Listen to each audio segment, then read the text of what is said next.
Howdy folks, I wanted to open just with a quick thank you to everyone who took the time to watch my God of War review last week. It's currently the most popular video on my channel, so that's awesome. If you do enjoy my content, please consider dropping a like on this video and subscribing to my channel, as both help me out hugely. Now, on to the video. So, this is going to be a fun little experiment.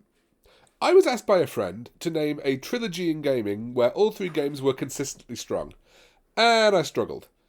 The best one I could come up with off the top of my head was Witcher, and even then one could argue the first game is weak compared to the others. Trilogies in gaming, much like trilogies in movies, just are seldom comprised of 3 out of 3 complete classics.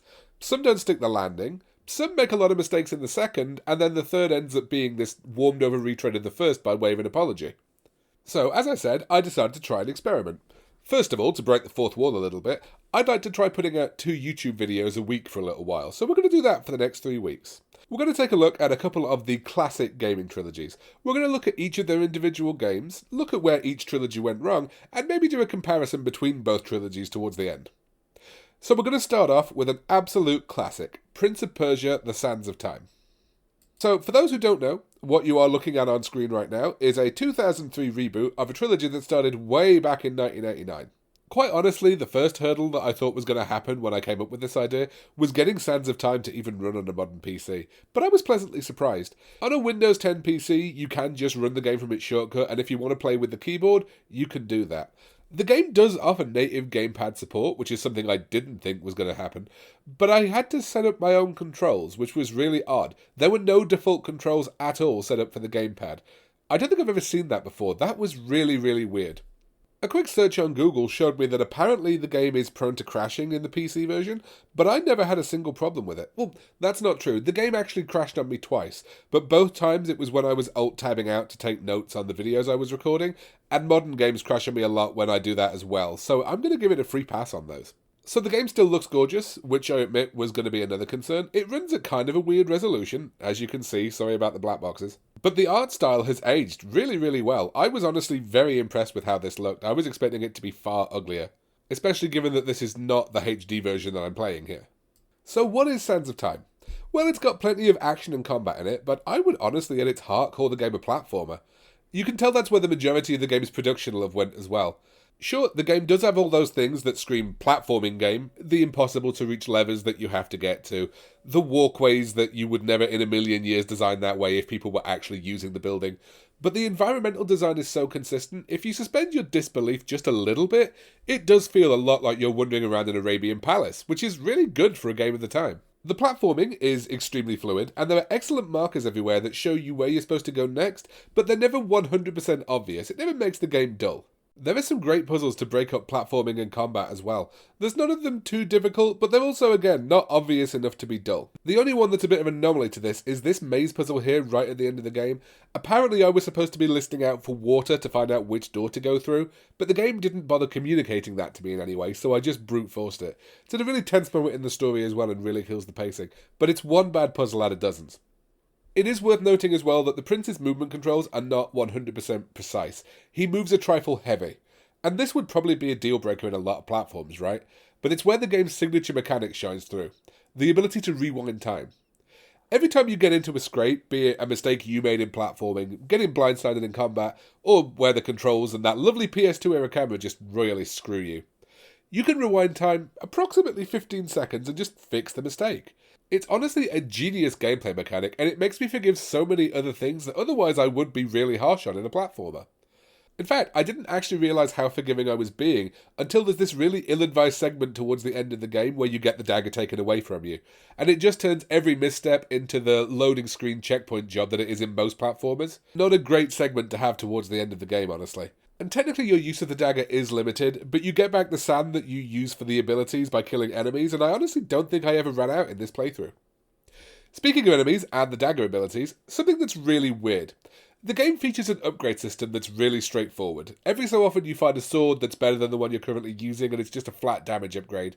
And if you see sand pooling anywhere, you can collect it with a dagger, and eventually gain a new sand tank, which are your charges for the dagger. But then when you have all the sand tanks and you kill enough enemies, you get this awesome Mega Freeze ability that I'm showing off here now. It lets you take down a whole wave of enemies with a single move. It's awesome. But the moment you upgrade to having a new sand tank, you lose that ability up until you've killed a certain amount of enemies again. In this fight here towards the end of the game, this nearly royally screwed me. I was lucky in that I just managed to kill the right amount of enemies. I don't ever think I've had a game take away an upgrade ability before because I upgraded something else. It's really weird, but oh well. Speaking of the enemies, the combat is fairly simplistic, but it looks very acrobatic, and honestly it suits the game's needs. The game runs about 5-6 hours total, and a huge combo system would have just been a waste. We're doing this sort of enemy arena thing here to separate the combat from the platforming, and it's fine, it's serviceable. The only thing I would say is some of the enemy arenas do run a trifle long. Like, the combat itself never gets boring overall, but there are times when I could have gotten 2 or 3 less minutes fighting enemies and just gotten back to platforming faster. The only real thorn in the side of the combat are these bloody vultures. They're annoying, they basically show up to push you off ledges, and the combat is not designed to let you deal with a flying enemy, even when you're being assisted by the game's NPC Farah, who does have a bow. Now, you heard me mention her game having an NPC. This is a PS2 era game. Automatic tick in the negative column, right? Well, hold your horses. First off, Farah's a brilliant character. Her and the prince have this good sort of sarcastic vibe going in their relationship, and it grows into a love story that, honestly, I bought into. The only time you actually need to protect her is in combat, and she actually holds her own with a bow for the most part. She's got a pretty generous health bar that regenerates, and it gives you plenty of time to get over to her on the few occasions she does get into trouble. If she dies, it's a game over, but that happened to me once my entire playthrough, and it's because I was being careless. I remember not having to babysit an NPC like this, who's with you for the majority of the game, was an absolute revelation when this came out, and honestly, Farah still holds up as one of the better NPCs I've seen in video games. I'd like to say that's because she's such a strong NPC. I have a feeling it says a lot more about how far we haven't come in video games in the past few years. But I digress. So the Prince and Farah are well written, they're also well voiced, but we are not immune to some of that lovely PS2 era voice acting from other characters. Take a listen to this. It'll take both of us to do it. I'll reset the axles for you. The man who's normally in charge of this got... Never mind. Ride the platform down to the bottom, then use those 2 cranks to bring it back up.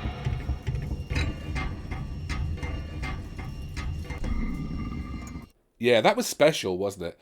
I can't even really give this a free pass because of the game's age either. This was the year the excellent Max Payne 2 Fall of Max Payne came out, and that had wonderful voice acting. This is just inexcusable. What other problems does the game have? Well, first of all, it lacks subtitles, which is definitely a product of it being a PS2 era game, although both of the sequels went on to fix it.